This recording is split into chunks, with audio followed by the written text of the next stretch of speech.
जय हिंद साथियों, मैं अली स्वागत करता हूं आपका फिर से आपके अपने YouTube channel short trick by Ali sir में।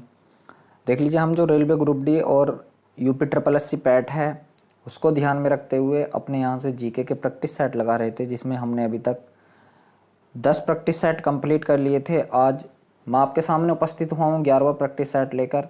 तो वीडियो शुरू करने से पहले अगर आप हमारे चैनल पर पहली बार आए हैं तो चैनल को सब्सक्राइब कर लें।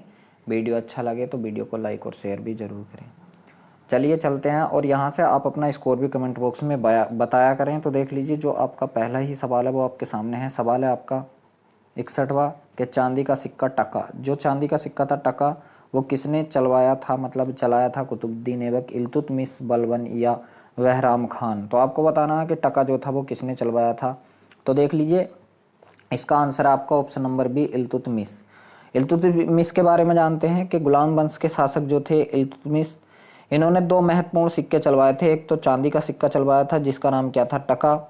एक इन्होंने तांबे का सिक्का चलवाया था जिसका नाम क्या था, जीतल। ठीक है, तो इल्तुतमिश ने सिक्कों पर टकसाल के नाम अंकित करवाने की परंपरा को भी आरंभ किया था। आपको ये बात भी ध्यान रखनी है। और एक बात और ध्यान रखनी है कि इल्तुतमिश पहला तुर्क सुल्तान था। क्या था? पहला तुर्क सुल्तान था। ठीक है, अब देख लीजिए, इल्तुतमिश को एक उपाधि भी दी गई है। इल्तुतमिश को जो उपाधि दी गई है वो किसकी उपाधि दी गई है? तो आप बताओगे सुल्तान ए आजम।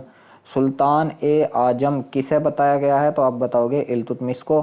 और इल्तुतमिश ने ही बदायूं की जो जामा मस्जिद है उसका निर्माण भी इल्तुतमिश ने कराया था। तो इल्तुतमिश से इतने सारे क्वेश्चन थे। अब चलिए चलते हैं अगले क्वेश्चन की तरफ। अगला क्वेश्चन है कि निम्नलिखित में से किस सिख गुरु ने अमृतसर की आधारशिला रखी थी? Option A Guru Ramdas, sorry Amar Das, गुरु रामदास, गुरु अर्जुन देव, गुरु हरगोबिंद। तो आपको बताना है कि जो आपका अमृतसर शहर है इसकी जो आधारशिला रखी थी वो किस सिख गुरु ने रखी थी? तो देख लीजिए, इसका आंसर है आपका, इसका भी ऑप्शन नंबर बी, गुरु रामदास ही इसका आंसर है। अब गुरु रामदास के बारे में पढ़ते हैं। तो देख लीजिए, गुरु रामदास जो हैं वो सिखों के चौथे नंबर के गुरु थे और अकबर ने गुरु रामदास को 500 बीघा जमीन दान दी थी। ठीक है, कितनी? आप बताओगे 500 बीघा जमीन गुरु रामदास को क्या दी थी? दान दी थी। अब चलिए चलते हैं। तो इन्होंने ही किसका नाम रखा था? जो अमृतसर की आधारशिला रखी थी वो गुरु रामदास ने रखी थी। अगला सवाल है, भारत में गांधी जी का प्रथम सत्याग्रह कहाँ हुआ था? चंपारण, अहमदाबाद, खेड़ा या इलाहाबाद। तो आपको बताना था कि गांधी जी का जो प्रथम चंपारण था वो कहाँ हुआ था, वो सॉरी प्रथम जो वो था सत्याग्रह वो कहाँ हुआ था? तो देख लीजिए, इस सवाल का जो आंसर है आपका ऑप्शन नंबर ए, मेरे मुंह से पहले ही निकल गए थे, चंपारण। चलिए अब चंपारण के बारे में पढ़ लेते हैं। गांधी जी के जो नेतृत्व में यो सत्याग्रह आंदोलन हुआ था वो बिहार के चंपारण जिले में सन 1917 को हुआ था। कब? बिहार के चंपारण जिले में सन 1917 को हुआ था। इसे चंपारण सत्याग्रह के नाम से भी जाना जाता है। किसके नाम से? तो आप बताओगे सत्याग्रह, चंपारण सत्याग्रह के नाम से भी इसे जाना जाता है। अब देख लीजिए, जो अगला सवाल है आपका, सवाल है यहाँ से 64वां है आपका कि भारतीय संविधान का निम्नलिखित में से कौन से अनुच्छेद विधि में समक्ष समता के अधिकार से संबंधित है? आपको बताना अनुच्छेद 13, 14, 15, 17। आपको बताना है कि किसमें समता के समक्ष जो अधिकार हैं आपके वो किस अनुच्छेद में रखे गए हैं। तो देख लीजिए, जो आपका 64वां सवाल है, अगर इसकी बात की जाए, ठीक है, तो जो भारत के समता के अधिकारों का वर्णन किया गया है वो 14 से 18 के बीच किया गया है। किसका? समता का 14 से 18। और बात की जाए अनुच्छेद 14 की, तो देख लीजिए ऑप्शन नंबर बी इसमें बिल्कुल सही है। अनुच्छेद 14 के अनुसार अगर भारत की बात की जाए तो भारत के किसी भी व्यक्ति को विधि के समक्ष समानता एवं विधियों के समान संरक्षण से वंचित नहीं किया जाएगा। मतलब विधि के समक्ष जो समता का अधिकार है वो ऑप्शन मतलब किस में है? तो आप बताओगे अनुच्छेद नंबर 14 में है। अब देख लीजिए, जो आपका अगला सवाल है कि भारत में किस प्रकार का लोकतंत्र है? प्रत्यक्ष, राष्ट्रपति का, प्रतिनिधित्व का या तानाशाही? तो आपको बताना है कि क्या है। तो देख लीजिए, अगर लोकतंत्र की बात करें यहाँ से तो भारतीय लोकतंत्र जनता द्वारा चुने गए प्रतिनिधियों का लोकतंत्र है। तो इसका क्या आएगा? तो ऑप्शन नंबर सी, प्रतिनिधियों का लोकतंत्र। ठीक है, अगला सवाल है 66वां कि भारत के राष्ट्रपति को उनके पद से कौन हटा सकता है? भारत के प्रधानमंत्री, भारत के मुख्य न्यायाधीश, संसद या लोकसभा। तो यहाँ से आपको बताना है कि कौन राष्ट्रपति को हटा सकता है। अगर बात की जाए तो राष्ट्रपति किसके द्वारा हटेगा? तो आप बताओगे महाभियोग के। ठीक है, और महाभियोग का जिक्र कौन से आर्टिकल में, तो आप बताओगे आर्टिकल 61। 61 में क्या है, महाभियोग है जिसके द्वारा इसे हटाया जा सकता है राष्ट्रपति को। तो कौन हटा सकता है, तो आप बताओगे इसे संसद हटा सकती है। ठीक है, महाभियोग जो है किसी भी सदन से उठ सकता है और 14 दिन के समय के बाद दूसरे सदन में जाता है। मतलब ये प्रक्रिया पूरी होने के बाद जब संसद इस पर मोहर लगा देती है तो राष्ट्रपति अपने पद से हट जाता है। अगला सवाल देख लीजिए, जो 67वां सवाल है आपका। सवाल है 67वां कि लोकसभा की बैठक आयोजित करने के लिए न्यूनतम कितनी संख्या के सदस्य उपस्थित होने चाहिए। कुल सदस्य का 1/4, कुल सदस्य का 10वां भाग, लोकसभा की 50% संख्या या न्यूनतम 100 सदस्य है। तो जो 67वां सवाल, अगर इसकी बात की जाए तो लोकसभा की बैठक आयोजित करने के लिए अनुच्छेद 100 कहता है, जो हमारा अनुच्छेद नंबर 100 है, अगर उसके अनुसार पढ़ें तो कुल सदस्यों का 10वां भाग उपस्थित होना अनिवार्य है। तो 10वां भाग किस ऑप्शन में है, तो आप बताओगे ऑप्शन नंबर बी इसका बिल्कुल सही है, 10वां भाग। अब देख लीजिए 68 नंबर का जो सवाल है कि ब्रह्मांड के अध्ययन को किस नाम से जाना जाता है। आपको बताना है कि ब्रह्मांड के अध्ययन को क्या कहते हैं हम, कॉस्मोलॉजी, एस्ट्रोलॉजी, सिस्मोलॉजी या लिम्नोलॉजी।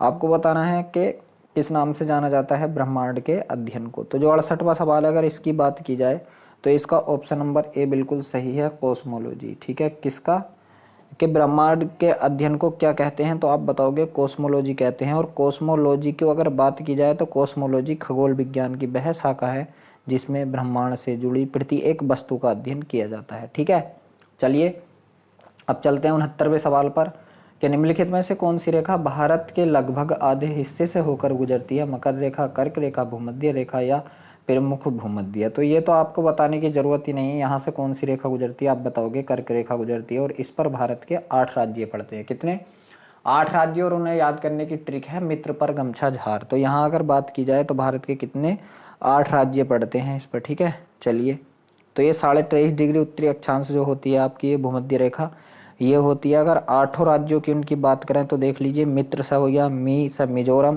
त्रै से त्रिपुरा, पै से पश्चिम बंगाल, ठीक है, रै से राजस्थान, मित्र पर हो गया, गै से गुजरात, मै से मध्य प्रदेश, ठीक है, छा से छत्तीसगढ़, गमछा हो गया, झार से झारखंड हो गया। ठीक है, चलिए चलते हैं, जो अगला सवाल है आपका वो आपके सामने स्क्रीन पर है। 70 नंबर का सवाल जो है देख लीजिए।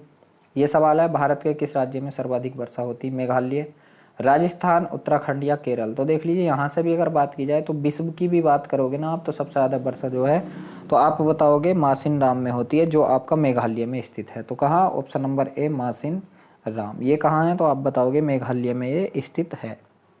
अगला है, विश्व की भी सर्वाधिक वर्षा यही होती है, इस बात का भी ध्यान रखना, भारत की तो होती है। अगला 71 नंबर का सवाल है यहाँ से कि भारत में कर्मचारियों हेतु महंगाई भत्ता तय करने का आधार खालिस्तान है। ऑप्शन ए राष्ट्रीय आय, ऑप्शन बी उपभोक्ता मूल्य सूचकांक, ऑप्शन सी रहन सहन का स्तर या ऑप्शन डी मुद्रास्फीति की दर। आपको बताना है यहाँ से, देख लीजिए क्या है। बात की जाए 71वें सवाल की तो यहाँ जो आएगा तो आप बताओगे ऑप्शन नंबर बी जो है बिल्कुल सही है, उपभोक्ता मूल्य सूचकांक। यहाँ कौन, जो महंगाई भत्ते का वो करता है तो वो कौन करता है, तो आप बताओगे उपभोक्ता मूल्य सूचकांक द्वारा तय किया जाता है। ठीक है, अब देख लीजिए अगला सवाल है 72 नंबर का कि आवाज़ की माप का मात्रक क्या है। डेसिबल, हर्ट्ज, एम्पलीफायर या एक्कोसिस्ट। तो आपको बताना है, देख लीजिए अगर ध्वनि की बात की जाए तो ध्वनि जो है आपका डेसिबल में मापी जाती है। किस में मापी जाती है, तो आप बताओगे डेसिबल में। और डेसिबल किस ऑप्शन में, आपका ऑप्शन नंबर ए बिल्कुल सही है।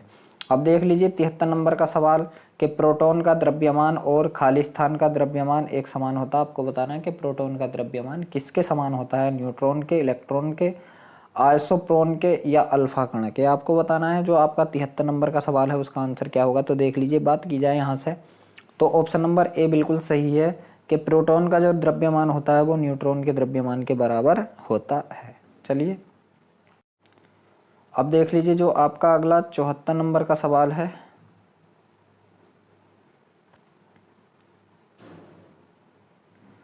तो ये देखिए क्या है, ये 74वां सवाल है आपका, कवकों के अध्ययन को कहते हैं साइटोलॉजी, माइकोलॉजी, माइकोलॉजी या न्यूरोलॉजी। आपको बताना है कि कवकों का अध्ययन क्या कहलाता है। तो देख लीजिए, जो 74वें नंबर का सवाल है, अगर इसकी बात की जाए तो आपका जो ऑप्शन नंबर सी है माइकोलॉजी वो बिल्कुल सही है। कवकों के अध्ययन को क्या कहते हैं आप बताओगे? माइकोलॉजी कवकों के अध्ययन को कहा जाता है। किसके अध्ययन को? कवकों के अध्ययन को माइकोलॉजी कहा जाता है। अगला सवाल जो है आपका 75 नंबर का कि इकोलॉजी शब्द की रचना किसने की थी? ठीक है, अर्नेस्ट हैकल ने, जी एबलिन हैचिसन ने, रॉबर्ट ब्राउन ने या हुगो डी राइस ने? आपको बताना है कि किसने की थी। तो बात की जाए तो सर्वप्रथम अगर इसकी बात की जाए तो ऑप्शन नंबर ए जो है अर्नेस्ट हैकल वो बिल्कुल सही है इकोलॉजी शब्द के लिए। अर्नेस्ट हैकल कब की थी इन्होंने? तो आप बताओगे 1866 में इकोलॉजी शब्द का प्रयोग सबसे पहले इन्होंने ही किया था। बात की जाए अगर इकोसिस्टम की, तो इकोसिस्टम शब्द का जो सबसे पहला प्रयोग किया था तो एजी टोंसले ने किया था। किसने? एजी टोंसले। अगला जो 76 नंबर का सवाल है आपका कि निम्न में से किस राज्य में दम्फा टाइगर रिजर्व स्थित है? आपको बताना है कि दम्फा टाइगर रिजर्व जो है, जिसका नाम दफा भी कह देते हैं इसे, असम, कर्नाटक, मिजोरम या उड़ीसा। तो यहाँ से अगर देखें हम तो इसका ऑप्शन नंबर सी बिल्कुल सही है। दम्फा टाइगर रिजर्व कहाँ है? आप क्या बताओगे? मिजोरम में स्थित है। कहाँ? मिजोरम में स्थित है। बात की जाए असम में कौन है? तो असम में आप बताओगे कि काजीरंगा और सिमलीपाल बहुत ही ज़्यादा मोस्ट हैं आपके असम के। ठीक है, असम के काजीरंगा और सिमलीपाल जो है ये आपके बहुत ही ज़्यादा मोस्ट है। अगला सवाल जो है आपका 77 नंबर का सवाल है 77वां। यहाँ से सवाल है 77वां कि सूचना का अधिकार कब लागू हुआ?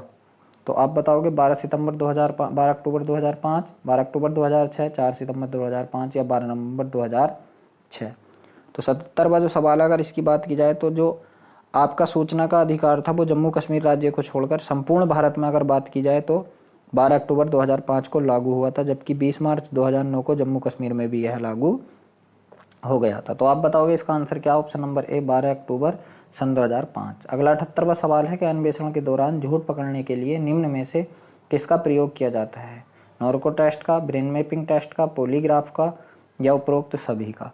तो देख लीजिए 78वां जो सवाल है इसका आंसर है आपका ऑप्शन नंबर डी उपरोक्त सभी। तो झूठ बोलने के लिए इन सारे टेस्टों से व्यक्ति को गुजरना पड़ता है। अगला जो 79 नंबर का सवाल है आपका कि चरकुला प्रमुख लोक नृत्य है बुंदेलखंड का, ब्रजभूमि का, अवध का या उपरोक्त में से किसी नहीं का? तो देख लीजिए अगर बात की जाए चरकुला की तो जो चरकुला है वो आपका कहाँ का है? तो आप बताओगे ब्रजभूमि के लिए प्रमुख है चरकुला आपका। तो ऑप्शन नंबर बी बिल्कुल सही है। अब देखिए जो आपका 80 नंबर का सवाल है वो आपके सामने है। निम्नलिखित जिलों का भौगोलिक क्षेत्रफल की दृष्टि से सही आरोही क्रम लिखिए। आरोही क्रम क्या होता है? तो आप बताओगे बढ़ता क्रम, छोटे से बड़े की तरफ। ठीक है, तो सबसे बड़ा तो आपको पता है सोनभद्र है और सोनभद्र 2 में है आपका, किस में? ए और सी में। ठीक है, किस किस में है? तो आप बताओगे ए में और सी में आपका सोनभद्र है। ठीक है, सबसे बड़ा सोनभद्र। तो ए सी को ही देखिए, 2 तो खराब हो गए। ठीक है, सोनभद्र से छोटे की अगर बात की जाए तो मिर्जापुर दोनों में है, यहाँ भी छोड़ दीजिए। अब आपको देखना बाराबंकी और गौतम बुद्ध नगर में कौन आपका ऊपर है? तो देख लीजिए यहाँ से आप बताओगे कि बाराबंकी का ज़्यादा है, गौतम बुद्ध नगर का कम है। तो इसका ऑप्शन नंबर सी बिल्कुल सही है। तो यहाँ से पूरे हमारे 20 के 20 क्वेश्चन हो चुके हैं। तो आपको बताना है कि इन 20 के 20 क्वेश्चनों में से कितने क्वेश्चन आपके सही हुए हैं, यहाँ आपको कमेंट बॉक्स में ज़रूर बताना। हम अपनी वीडियो को यहीं रोकते हैं। वीडियो अच्छा लगा हो तो वीडियो को लाइक करें, शेयर करें। अगर आप हमारे चैनल पर पहली बार हैं तो चैनल को सब्सक्राइब भी ज़रूर करें।